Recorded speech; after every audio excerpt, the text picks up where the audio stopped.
Hello, welcome back to another video, guys. In this video I'm just going to go through this one, P06C 5-cylinder glow plug-in correct. Now it will say incorrect whether it's messed up, whether it's gone packed in or whatnot. And this is a 2-litre diesel Toyota RAV4 from 15 onwards, should we say. To find the glow plug locations, they're not hard at all. It's these here, that one there, so this one here, as you can see, this sensor. They are very easy to change. I would highly recommend doing it yourself. It's not in the world, you may need the right tools anyway.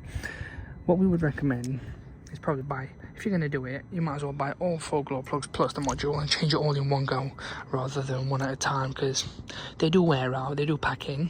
So that's what I would recommend, to change all of them. They are just a case of unplugging these here, and then you've got to use a special size tool. As you can see at the very back, you've got that sort of socket head, and then just undo them and make sure you don't pop anything in the holes. It's clean, in other words.